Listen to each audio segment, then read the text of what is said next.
Hello and welcome to ILTV's Insider. I'm Aaron Porras, and our topic tonight, the return to Vienna. A lot of people didn't really believe that the day would ever come, even in the hours leading up to the meeting itself.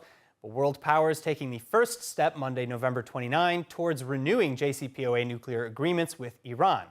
This after a month-long suspension, and parties to the talks reporting progress, just not necessarily towards curbing Iran's nuclear program. به نظر من این خودش یک دستاورد قابل توجه هست که همه کشورهای عضو گروه 4 به علاوه 1 به مطالبه به حق جمهوری اسلامی ایران تن دادند و بر اون تأکید و تصریح کردند که باید ابتدا در واقع وضعیت تحریم‌های غیرقانونی رژیم آمریکا علیه مردم ما روشن بشه و بعد از اون نسبت به سایر موارد بحث و بررسی و تصمیم گیری بشه. According to reports coming out from last weekend by British intelligence, Iran has been systematically breaking the terms of the previous JCPOA.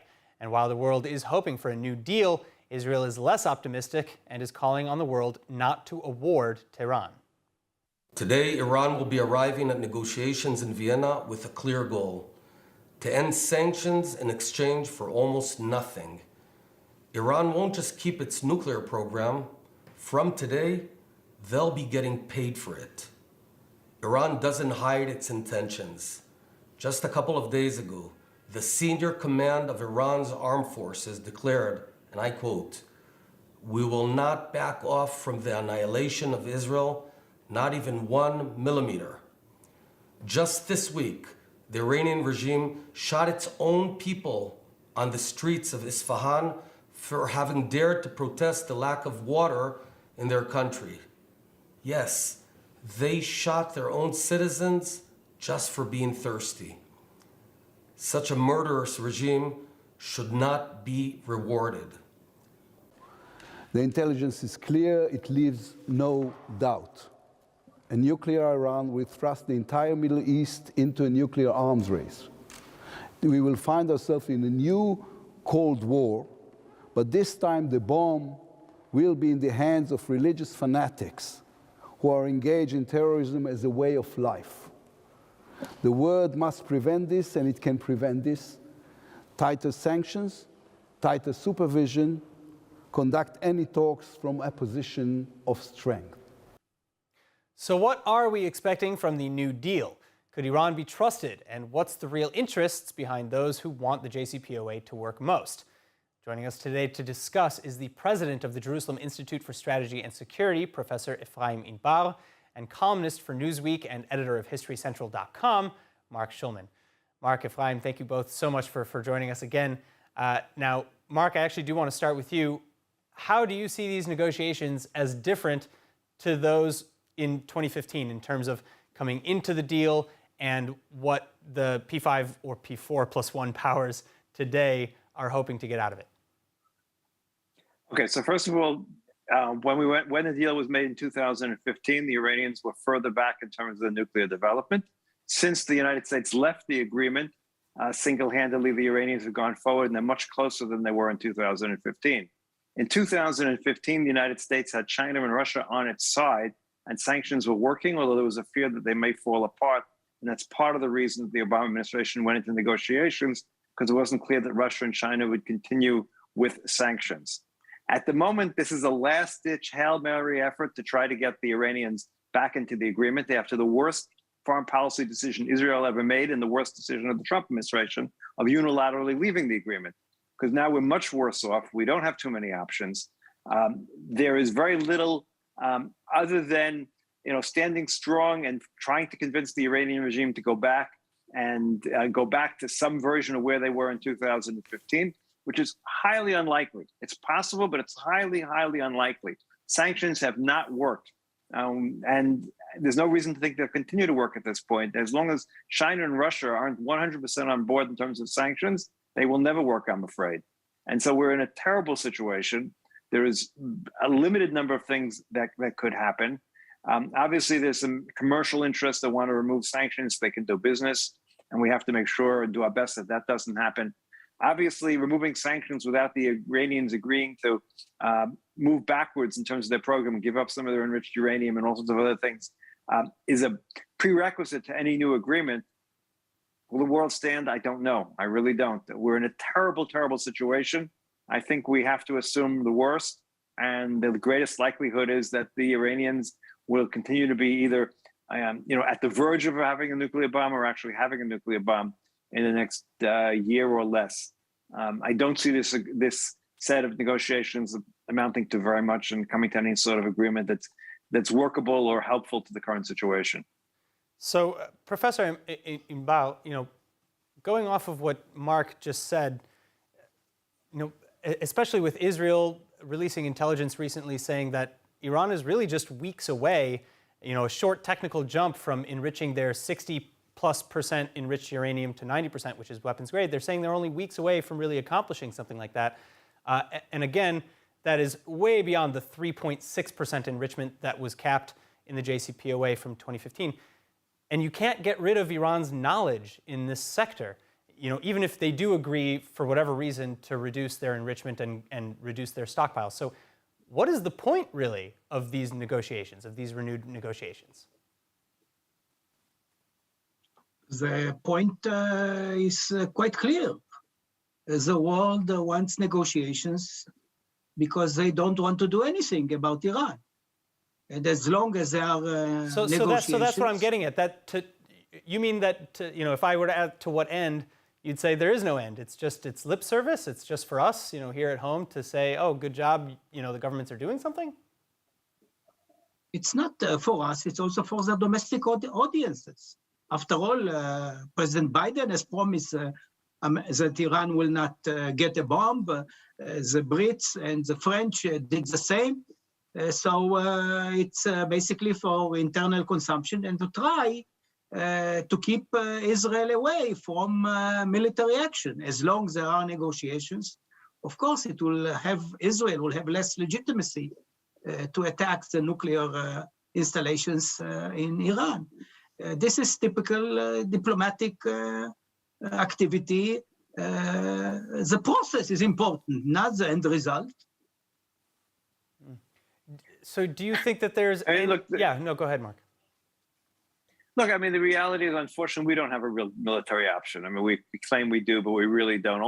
The only people who have a real military option is the United States, because they're the only people who can have enough forces. Yeah, we can have one big strike, but the Iranian nuclear program is much too spread out, and maybe we can put it back 6 months, maybe a year, maybe if we're lucky, but unlikely.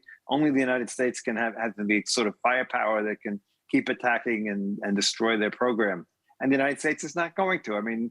One of the great mistakes that Israel made over the last 4 or 5 years is not understanding the United States is not willing to get engaged in another war in the Middle East anytime soon.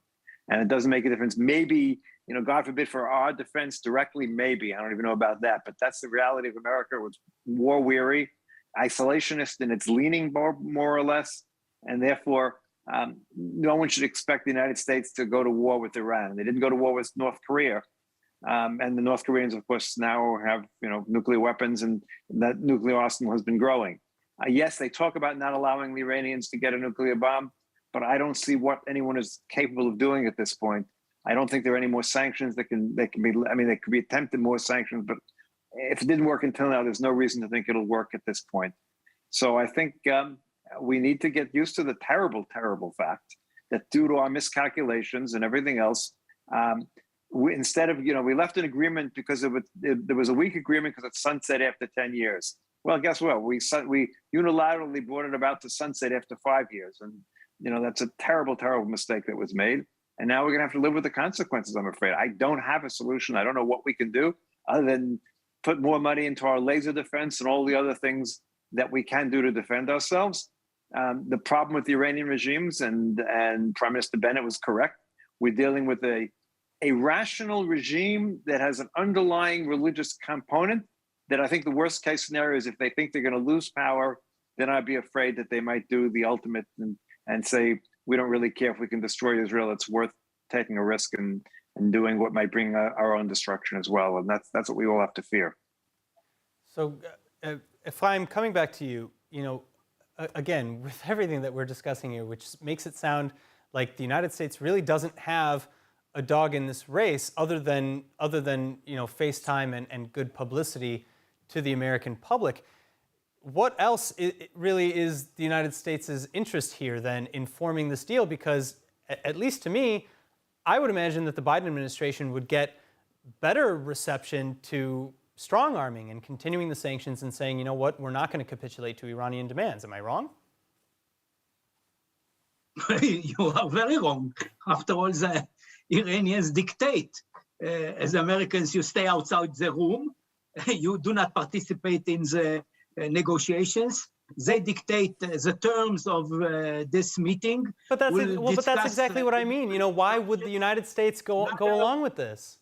Why wouldn't the United States say, you know what, if this is how you're going to play it, I'm not sure I'm the person to be able to answer for this weakness of the American regime. But I do not share the pessimism of Mr. Schulman. I think that indeed it was a mistake not to be ready at this time for a strike. And I think it's quite clear that Israel is not ready at this particular moment to have an effective strike on Iran. But it's working on it. And I think in a few months, we'll be able to develop this ability. And we should do it. We should have done it years ago. And the mere fact that we relied on the world, we relied on the United States, this was a huge mistake. We should have done it years ago when it was easier. Now it becomes more complicated. But this is something that Israel can do and must do in order to survive in this tough region of the Middle East.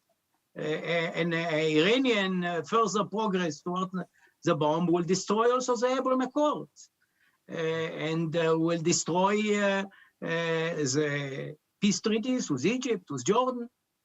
Simply, we have no choice but to take a huge risk and do what should have been done years ago. Could you expand on why you believe a nuclear Iran would effectively dissolve the Abraham Accords? You know, I imagine that part of the Abraham Accords was to create a pseudo coalition against Iran. Wouldn't a nuclear Iran just drive some of the parties to the Abraham Accords closer together? It did. But if they see that we are not a reliable ally against an Iran with a bomb, they will bandwagon. They'll go and try to appease Iran. This is typical international behavior. So, I think the opposite, though. Not rely on the fears from Iran. They are closer, and they have no ability to defend themselves. Marc? They cannot wait. We probably I think the opposite. I think just the opposite. I mean, not that I want the nuclear Iran, but I think we would need to, have a complete defense treaty, maybe nuclear umbrella. I mean, we don't talk about what we have or don't have, but with those Gulf states, and attack on them as an attack on us, and look upon it in that sort of way. I don't really see the Sunni leaders giving into the Shiite religious, crazies, so to speak, in Iran and wanting to appease them. I mean, anything is possible, obviously, and there's so many unknowns. I really question our ability. Yes, we don't have it now, and I question our ability to do it. I mean, we create the potential of the ability. It's an interesting threat, but to actually do it also means, in most likelihood, a major war in terms of Lebanon and Hezbollah. We don't know that for sure, but it's certainly a very real possibility in terms of their missiles and everything else. And again, it's stretching our Air Force to the absolute limits. And the question is, what can we accomplish by doing it? On a one-off, it has to be a one-off tremendous mission. A lot of questions whether it's achievable, to say the very least. And I do, again, I wouldn't want to make the decision to go or not go, but all I can say is the risks are incredibly high. Yes, if it's successful, the rewards are high as well, but at some point the risks may just be, I think in my lay knowledge with some limited military knowledge, I think the risks are too high, but I'm not the one who has to make that decision, thankfully. All right, now, I think that the idea of a nuclear umbrella is, very problematic. I put it, in British understatement. And I'll tell you why, because nobody really takes seriously the American nuclear umbrella, and I don't think anybody will take the promise from Israel to respond with nuclear weapons against an attack on Bahrain or on UAE. I don't think that Mr. Schulman will risk the lives of Israeli soldiers for a foreign country. This is not acceptable. I don't think so in the Israeli society. So this is one reason Israel never participated in any military alliance. We usually talk about partnerships, not an alliance, because we don't want to commit ourselves. And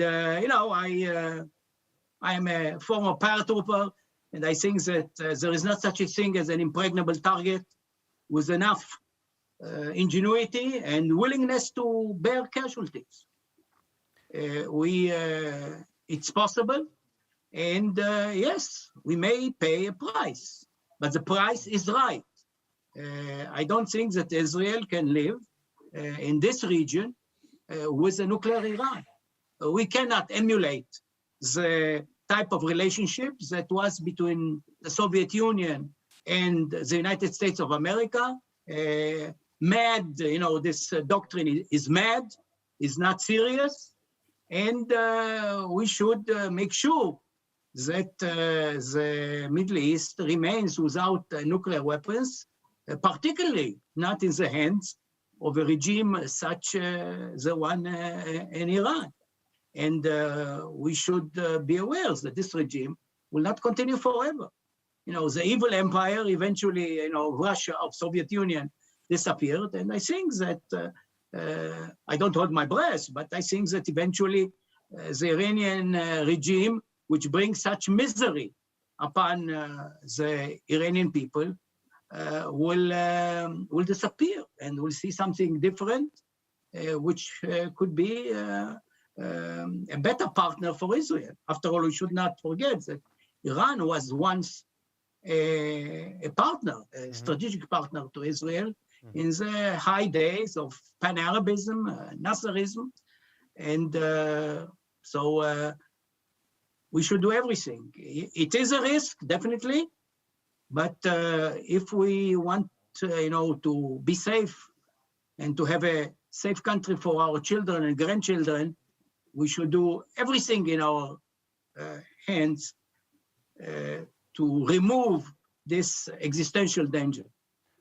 Two things. First of all, let's keep in mind that Iran, like the professor said, is inherently not our enemy. They should be our ally. They were our ally once upon a time. However, if we strike them in the way we would have to strike them, we'd no doubt bring about thousands and thousands of civilian deaths in order to achieve our goal. Why do you say that? That's not true. We are talking about surgical strikes. Surgical strikes, there's no nuclear installations. There is no such thing as totally surgical strikes. We know that. Even with the smart weapons and everything else, there is collateral damage. There always is collateral damage. There's no way around it. Their mistakes take place. There's just no way you can have an attack that size. Again, I'll wear the hat as a former Israeli Air Force officer. There's just no way to do that with no collateral damage. It doesn't happen that way. That's the reality of war. And we're talking about going to war with Iran. Now, again, maybe there's no choice, but I think we need to understand the fact that if we attack the Iranian nuclear facilities, we're going to war with Iran. We will suffer all the consequences of that. And again, if one was 100% sure it would be successful, then it may be worth the risks. In other words, successful means pushing back their program for at least 5 or more years. But to delay their program for 6 months, for a year, what will we accomplish by doing that? And by all assessments that I have heard, a massive attack by Israel, that's what we'd accomplish. We'd push back their program by 6 months, by a year.